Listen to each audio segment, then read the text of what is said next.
नमस्कार दोस्तों, मैं हेमंत प्रजापति एडवांस क्लासेस के यूट्यूब चैनल पर आपका स्वागत है।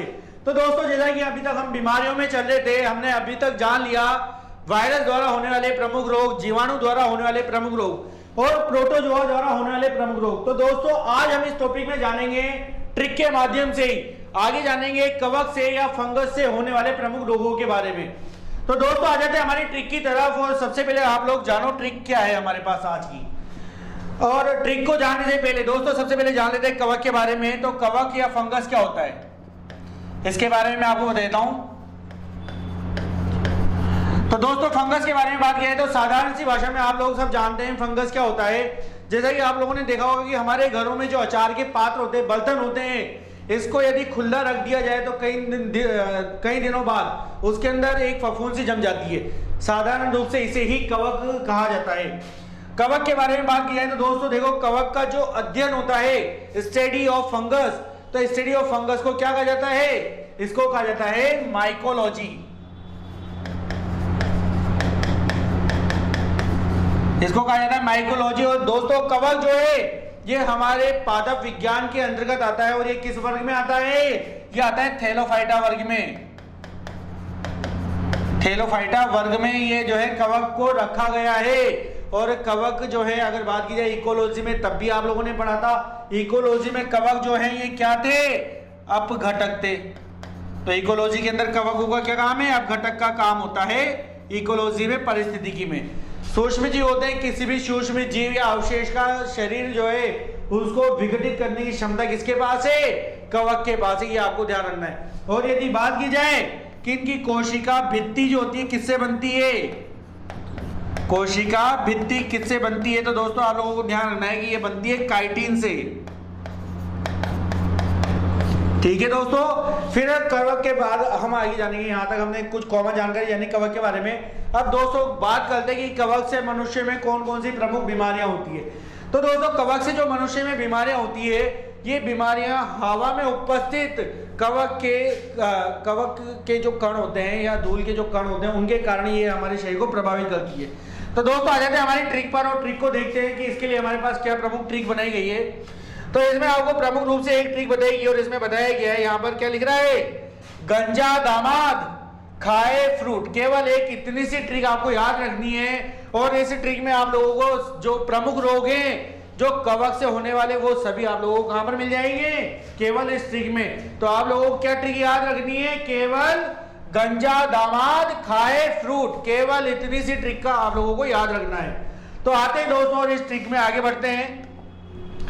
इस ट्रिक में सबसे पहले आ जाते हैं हम यहां से गंजा को ले लेते हैं। तो गंजा का मतलब यहां से हमारे पास जो फर्स्ट बीमारी आ जाएगी, इसे हम कहते हैं गंजापन। कवक से होने वाली पहली बीमारी क्या हो जाएगी हमारे पास? गंजापन के कहा जाता है फर्स्ट बीमारी। जैसा कि आप लोगों को मैं बता देता हूं इमेज के माध्यम से भी। तो यहाँ पर देखो, इस प्रकार से जो आप लोगों को इमेज दिख रहा है, इसके अंदर जैसा कि मान लो कई बार क्या होता है कि जब हमारे बालों में इस प्रकार का कोई कवक बैठ जाएगा, तो कवक होने के कारण, जैसे कि इसके आपको पूरे बाल दिख रहे हैं और ये धीरे धीरे बाल क्या हो जाते हैं? उड़ने लग जाते हैं। तो ये गंजापन का प्रमुख कारण होता है। और आपसे जानना चाहेगा कि इसके लिए कौन सा कवक, कौन सा फंगस उत्तरदायी होता है। तो दोस्तों, इसके लिए जो है टीनिया कैपेटिस, ये आपको याद रखना है कवक का नाम, टीनिया कैपेटिस। जो कवक होता है उसके कारण हमारे बालों में फंगस बैठ जाता है और इसके कारण क्या होता है? धीरे धीरे बाल झड़ने लग जाते हैं। ये क्या कारण के किस कारण से होता है? तो दोस्तों, ये कारण भी है इसका प्रमुख, जैसे कि हम बालों को अधिक दिनों तक सफाई नहीं रखते, बालों में किसी प्रकार के ऑयल जैसे पदार्थ का प्रयोग नहीं करते, रफ होते हैं हमारे बाल। तो ये यदि हमारी किसी प्रकार से स्किन रफ होगी या हमारे बाल शुष्क होंगे या ज्यादा समय तक हम बालों को साफ नहीं करेंगे, तो ये इस कारण से हमारे शरीर में बैठ जाता है टीनिया कैपेटिस नामक कवक, और ये गंजेपन का प्रमुख कारण बन जाता है। इसी प्रकार से दोस्तों, यदि बात की जाए सेकंड, तो सेकंड गंजापन के बाद आ जाते हैं हम दमा की तरफ। तो सेकंड जो रोग है आप लोगों के पास क्या हो जाएगा? दमा। दावा से बता लेंगे हम दमा। तो दमा के बारे में यदि बात की जाए दोस्तों, तो ये हमारे किस अंग को प्रभावित करता है? सबसे पहले आप लोगों को प्रभावित अंग बताना है। तो किस अंग को प्रभावित करेगा? दमा। दमा जो है हमारे लंग्स को, हमारे फेफड़ों को प्रभावित करता है। ठीक है दोस्तों, ये आपको ध्यान रखना है। जब भी किसी व्यक्ति को दमा होता है तो इसका प्रभाव हमारे लंग्स पर होता है, और इसमें क्या होता है, हमारे लंग्स जो होते हैं इनके अंदर फंगस जमना स्टार्ट हो जाता है। तो इसका इमेज भी हम देख लेते हैं इस प्रकार से दमा का कि किस प्रकार से ये इफेक्ट करता है। तो यहाँ पर दोस्तों देखो इस प्रकार से आप लोगों को इमेज बताया गया है अस्थमा का या दमा का, और इस इमेज में आपको बताया गया है कि जो हमारे लंग्स होते हैं इसके अंदर क्या हो जाता है, फफूंदी जम जाती है। जैसा कि आप लोगों को यहाँ पर हमारी जो ये आर्टरीज दिख रही है ये इस प्रकार से अभी तक इनका इतना सही से, धीरे धीरे जैसे कि ये ब्लॉक होना स्टार्ट करेगी, इनके अंदर फंगस जमेगा, तो ये इस प्रकार से क्या हो जाएगा कि ये आर्टरीज जो है ब्लॉक होना स्टार्ट कर देगी। तो ये जो है अस्थमा का प्रमुख कारण बन जाती है। इसके अलावा एक और इमेज के माध्यम से देख लेते हैं। तो यहाँ पर देखो एक और अन्य इमेज आपके सामने बता रहा हूं मैं।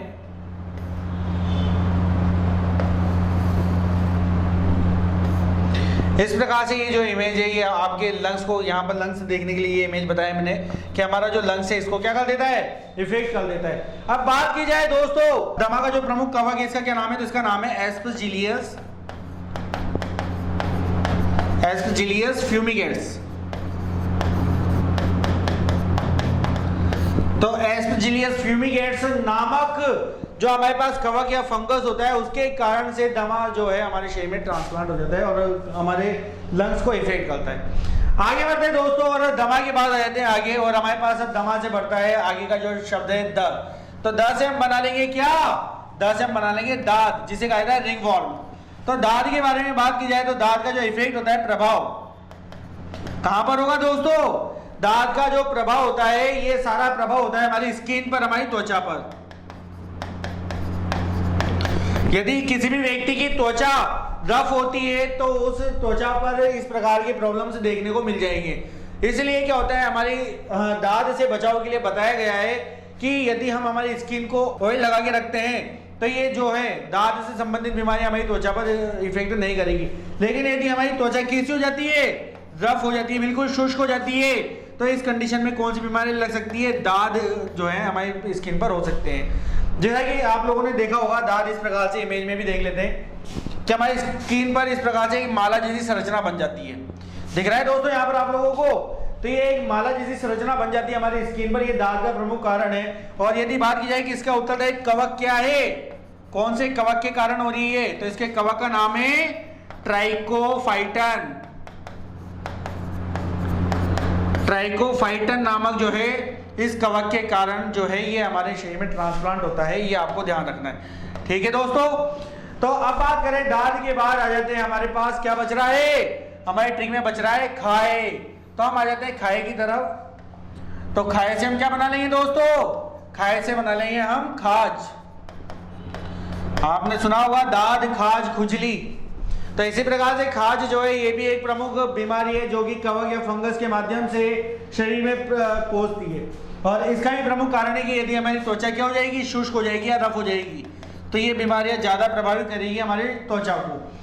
प्रभाव अंग जैसा कि मैंने आपको बताया दिया कि प्रभावित करती है किसे, हमारी स्किन को, हमारी त्वचा को। ये आपको ध्यान रखना है कि हमारी स्किन हमारी त्वचा को प्रभावित करती है ये। और यदि बात की जाए कि खाज का जो प्रमुख परजीवी इसका क्या नाम है, तो इसका नाम है एस्केरिस, सॉरी इसका नाम है एस्केरिस स्कैबिज। एस्केरिस स्कैबिज नामक जो है कवक के माध्यम से हमारे शरीर में फैलता है। अब दोस्तों बात करते हैं खाज की इमेज के बारे में। तो देखो इस प्रकार से हमारे शरीर पर, पूरे शरीर पर जैसे कि खाज होती है, तो इस प्रकार से जब हम खाज करते हैं तो हमारे शरीर पर इस प्रकार से लाल लाल स्किन हो जाते हैं, लाल लाल चकते टाइप में बन जाते हैं पूरे शरीर पर। तो ये आपको इमेज में भी बता दिया गया है। और ये जो है हमारी स्किन शुष्क होने पर ज़्यादा प्रभाव करते हैं। तो इसी प्रकार से इसके बचाव के लिए आप लोगों को, जैसा कि मैं प्रारंभ से बता रहा हूँ कि इसकी बचाव के लिए आप लोगों को ध्यान रखना है कि स्किन पर ऑयल जैसा कोई भी पदार्थ हमको लगाना चाहिए। इससे क्या होंगे, ये रोगों से हम बच पाएंगे। आगे बात करें दोस्तों, खाज के बाद आ जाते हैं हम फ्रूट पर। तो फ्रूट से हम क्या बना लेंगे, फ्रूट से हम बना लेंगे एक और बीमारी जिसे कहा जाता है एथलीट फूड। एथलीट फूड, तो एथलीट फुट के बारे में, जैसे कि फुट के बारे में आप तो जानते हैं कि फुट का मतलब क्या होता है, हमारे पैरों के बारे में बात कर रहे हैं। तो एथलीट फुट का जो प्रभाव है, इसका प्रभाव हमारी जो एड़ियां होती है, हमारी एड़ियों पर, इसका प्रभाव देखने को मिलता है। जैसा कि इमेज के माध्यम से मैं आपको बताना चाहूँगा कि यदि किसी भी व्यक्ति की एड़ियाँ यदि फट जाती है तो धीरे धीरे ये जो फंगस होता है, ये इमेज आपको बताया गया है किसी व्यक्ति की एड़ी का, तो धीरे धीरे फंगस यहाँ पर जमा होने लग जाते हैं और फंगस का जमा होने के बाद धीरे धीरे ये स्किन जो है हमारी शुष्क होती जाती है और उतरती जाती है। तो इसका प्रभाव हमारे एड़ियों पर होता है। और यदि बात की जाए इसके परजीवी के बारे में कि इसका प्रमुख परजीवी कौन है, तो इसका परजीवी जो है इसका नाम है टीनिया पेडिस। टीनिया पेडिस नामक परजीवी के कारण, टीनिया पेडिस नामक कवक के कारण जो है ये रोग हमारे शरीर, हमारी एड़ियों में, हमारे पैरों में ट्रांसप्लांट हो जाता है। तो ये दोस्तों हो गया हमारे इस ट्रिक के माध्यम से सभी कवक से या फंगस से होने वाले प्रमुख रोग। यहाँ पर आप लोगों ने केवल एक छोटी सी ट्रिक याद रखनी है, गंजा दामाद खाए फ्रूट, और इसमें हमने कवक से होने वाली प्रमुख बीमारियों को जान लिया। आज दोस्तों हम टॉपिक में बात करेंगे प्रोटोजोआ द्वारा होने वाले प्रमुख रोग के बारे में, लेकिन उससे पहले जानेंगे कि प्रोटोजोआ होते क्या हैं। तो दोस्तों जैसे कि जानते हैं एनिमल किंगडम या जंतु जगत के बारे में, तो जंतु जगत को कई सारे वर्ग में बांटा गया है। इसी प्रकार से जंतु जगत में प्रमुख रूप से जो पहला वर्ग आता है इसे हम कहते हैं प्रोटोजोआ वर्ग। प्रोटोजोआ, तो प्रोटोजोआ वर्ग के बारे में बात की जाए तो ये काफी ज्यादा इंपोर्टेंट है प्रोटोजोआ वर्ग, और ये हमारे जंतु जगत का सबसे पहला वर्ग होता है। क्या होते हैं प्रोटोजोआ? तो दोस्तों ये सूक्ष्म जीवों की श्रेणी में आते हैं जो कि एक कोशिकीय जीव होते हैं। कैसे होते हैं? ये एक कोशिकीय जीवों की श्रेणी में आते हैं।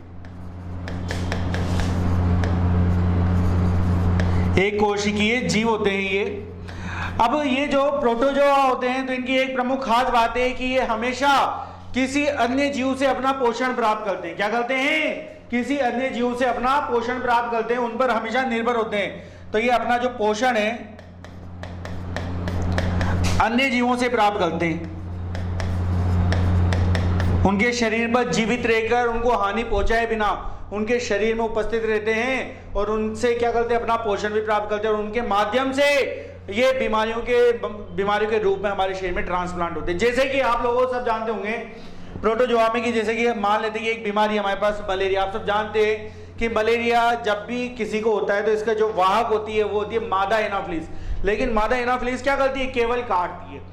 मादा एनाफिलिस जब काटती है तो उसकी लार में उपस्थित जो प्लाज्मोडियम नामक परजीवी होता है, प्रोटोजोआ होता है, इसके कारण जो है संक्रमण होता है। तो आपको ध्यान रखना है कि प्रोटोजोआ जो है एक कोश की जीव होते हैं, पोषण जो है ये अन्य जीवों से प्राप्त करते हैं। इसके अलावा यदि बात की जाए तो प्रोटोजोआ शब्द का जो प्रयोग किया था 1820 में गोल्डफांस ने, गोल्डफांस जो है इन्होंने प्रोटोजोआ शब्द का प्रयोग किया था लगभग 1820 में सर्वप्रथम। तो दोस्तों हम प्रोटोजोआ की ट्रिक से जानेंगे प्रत्येक बीमारी के बारे में, कौन कौन सी बीमारी हमारे यहाँ पर उपयोगी है। तो जैसा कि यहाँ पर आप लोगों को सभी बीमारियों में मैंने एक ट्रिक बताई थी, यहाँ पर भी आप लोगों को इसी ट्रिक का प्रयोग करना है। आपको यहाँ पर ट्रिक बताई कि ये पापा काम पर सोते हैं। एक छोटी सी ट्रिक से आप लोगों को याद रह जाएंगे सभी रोग जो प्रोटोजोआ से होते हैं। तो आपको केवल क्या याद रखना है? पापा काम पर सोते हैं, केवल एक इतनी सी ट्रिक। इसी प्रकार से हमने अभी तक जीवाणु की और विषाणु की ट्रिकों का सहारा लिया था, इसी प्रकार से प्रोटोजोआ की ट्रिक का यूज करेंगे।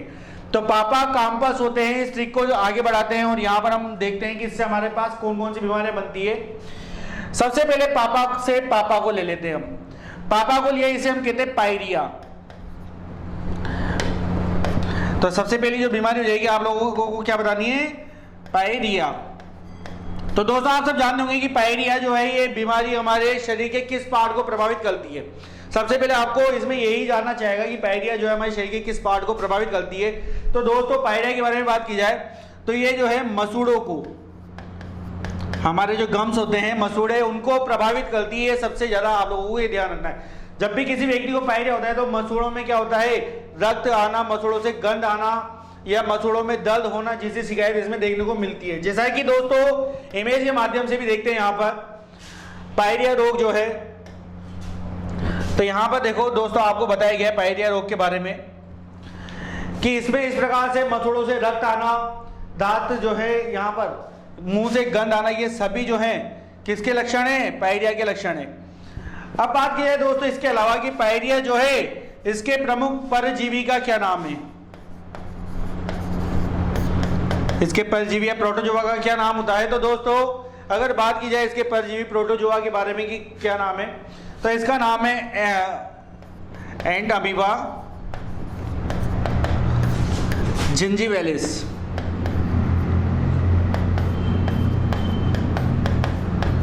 एंट अमीबा जिंजीवैलिस जो है इस प्रोटोजोआ के माध्यम से जो है ये हमारे किसको प्रभावित करता है? मसूड़ों को प्रभावित करता है, और इससे मसूड़ों में रक्त आना, मसूड़ों से गंध आना, दांतों का दर्द होना या दांतों का टेढ़ा मेढ़ा होना, वो सभी जो है पाए जाए के प्रमुख कारण है। तो ये तो हुआ दोस्तों हमारा सबसे फर्स्ट रोग। आपको इनमें सबसे प्रमुख खास बात याद रखनी है, एक तो परजीवी का नाम और इनमें प्रभावित अंगों को कि किस अंगों को प्रभावित कर रहे हैं। अब बात करें दोस्तों आगे आ जाते हैं, और आगे आने पर देखते हैं इस पापा के बाद हमारे पास क्या जाता है, कहा जाता है। तो कहा से हम क्या ले सकते हैं दोस्तों? कहा से हम ले सकते हैं कालाजार। कालाजार जो है काफी इंपोर्टेंट बीमारी है, और ये जो है किस कारण से फैलता है इसके बारे में भी चर्चा करेंगे, लेकिन सबसे पहले जान लेते हैं कि इसमें प्रभावित क्या होता है। तो कालाजार से प्रभावित अंग जो है वो है आपका संपूर्ण शरीर।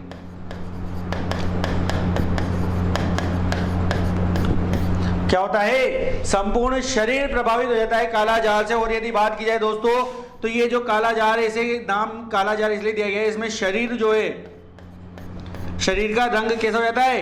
काला हो जाता है। और यदि बात की जाए दोस्तों कि इसका जो वाहक है, किस वाहक के माध्यम से ये पहुंचता है, तो इसका वाहक आप लोगों को ध्यान रखना है कि इसकी वाहक जो होती है कालाजार की, ये होती है हमारे पास बालू मक्खी।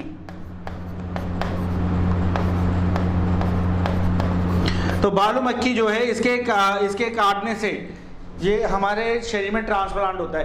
बात की जाए कि इसके परजीवी का क्या नाम है, किस परजीवी के माध्यम से ये हमारे शरीर में फैलता है, तो इसके परजीवी का नाम है लेशमेनिया। लेशमेनिया नाम का जो परजीवी है उसके माध्यम से क्या होता है? हमारे शरीर में ट्रांसप्लांट होता है और फैलता है। जैसा कि दोस्तों अगर बात की जाए कालाजार के वाहक के बारे में, तो यहाँ पर हमारे पास एक इमेज है जिसके माध्यम से हम देख लेते हैं। तो बालू मक्खी जो है आप लोगों के सामने इस प्रकार से, तो ये कालाजार जो है यहाँ पर आप लोगों को दिख रही है बालू मक्खी, इसके काटने से क्या होता है? हमारे शरीर में ट्रांसप्लांट हो जाता है परजीवी, जिसका क्या नाम रखा गया है? लेशमेनिया नाम दिया गया है। और इसमें व्यक्ति का शरीर काला पड़ जाता है, इसलिए इसको कालाजार कहा जाता है। इसके अलावा संपूर्ण शरीर पे इसका इफेक्ट देखने को मिलता है। व्यक्ति के शरीर में फीवर आ जाता है, बुखार होता है, कमजोरी आने लगती है, ये इसके प्रमुख लक्षण होते हैं। तो ये आपको ध्यान रखना है कि कालाजार जो है सेकंड बीमारी है। फिर आगे आते हैं दोस्तों, और आगे बात करते हैं कालाजार के बाद आए थे म पर। तो हम तीसरे नंबर पर बात करेंगे म से क्या ले लेंगे?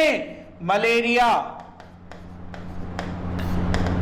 तो दोस्तों आप मलेरिया के बारे में सब अच्छी तरीके से जानते होंगे कि मलेरिया जो है ये किस कारण से फैलता है, इसके वाहक कौन होते हैं। तो सर्वप्रथम बात करें मलेरिया के वाहक के बारे में कि मलेरिया का वाहक कौन है। तो आप सब जानते हैं कि मलेरिया का जो वाहक है वो है मादा एनाफिलिस। मादा एनाफिलिस मच्छर जो है इसका वाहक है। अब दोस्तों यदि बात की जाए वाहक आप लोगों ने जान लिया, अगर इसके परजीवी के बारे में बात की जाए कि इसका परजीवी कौन है, जैसा कि मैंने आपको बता ही दिया है कि मादा एनाफिलिस आपके काटे की जरूर, लेकिन मादा एनाफिलिस जो है केवल वाहक का कार्य करती है। ये जब भी काटेगी तो आपके शरीर में परजीवी के रूप में यहाँ पर कौन ट्रांसप्लांट हो जाएगा आपके शरीर में, ब्लड में। तो परजीवी जो है इसका नाम है प्लाज्मोडियम।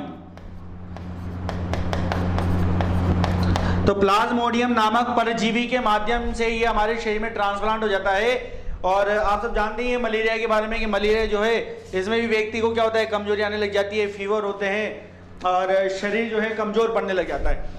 अब दोस्तों यहाँ पर बात की है मलेरिया के बारे में, जैसे कि इमेज में भी देख लेते हैं हम कि मादा एनाफिलिस किस प्रकार से हमारे पास। तो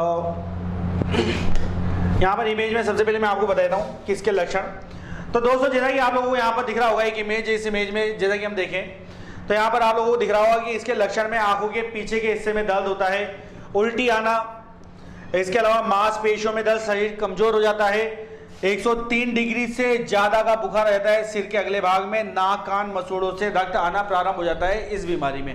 ये किस मास्क्यूट के द्वारा होता है तो वो भी हम देख लेते हैं। तो मादा एनाफिलिस जो है हमारे पास इस प्रकार से है।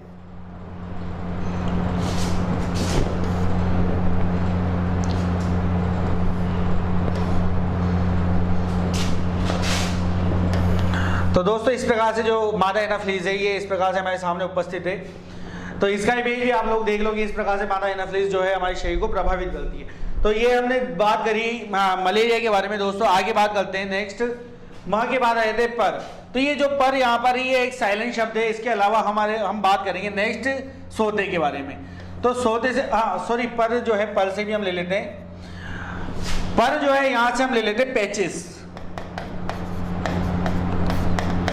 पर से क्या ले लेते हैं? पेचिस ले लेते हैं। पेचिस जो है अगर इसका इफेक्ट किसी भी मानव शरीर में होगा तो आप सब जानते हो इसे कहा जाता है डायरिया भी कहा जाता है। इसका इफेक्ट होता है गंदे खाने, गंदे भोजन के माध्यम से, हमारे गंदे हाथ के माध्यम से। जैसे कि मान लो कई बार खाना खाते समय हमने हाथ को वॉश नहीं किया, तो इस कारण से हमारे शरीर में क्या होती है, गंदगी प्रवेश करती है और उस कारण क्या हो जाता है, पेचिस हो जाता है, डायरिया हो जाता है। इसका जो प्रभाव होता है, तो इसके प्रभाव के बारे में बात किया तो इसका प्रभाव होता है हमारी आंत में। कहां पर होता है? हमारी आंत में, हमारे इंटेस्टाइन में इसका प्रभाव देखने को मिलता है। और यदि बात की जाए दोस्तों कि पेचिस जो है इसके प्रमुख परजीवी का क्या नाम है, तो दोस्तों इसके परजीवी का नाम है एंड अमीबा,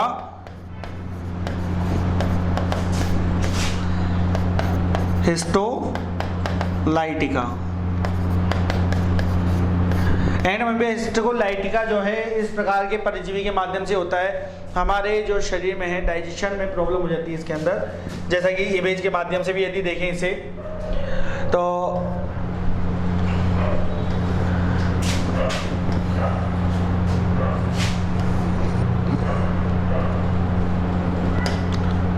तो यहाँ पर जैसा कि मैंने आपको एक इमेज बताया जो कि हमारे क्या कर रहा है, हमारी बड़ी आंत को प्रेजेंट कर रहा है। इसी प्रकार से जब किसी व्यक्ति को पैचेस होता है तो उसका जो इफेक्ट होता है ये हमारी आंत में इस प्रकार से जो रेडेंस पार्ट आपको दिख रहा है, रेड पार्ट, ये इफेक्ट को प्रेजेंट कर रहा है। तो इस प्रकार से जो पायरिया होता है ये सबसे ज़्यादा इफेक्ट करता है कहाँ पर, हमारी आंतों में इफेक्ट करता है। जैसा कि ये बड़ी आंत दिख रही है आप लोगों को, तो यहाँ पर इसका सारा इफेक्ट देखने को मिलता है।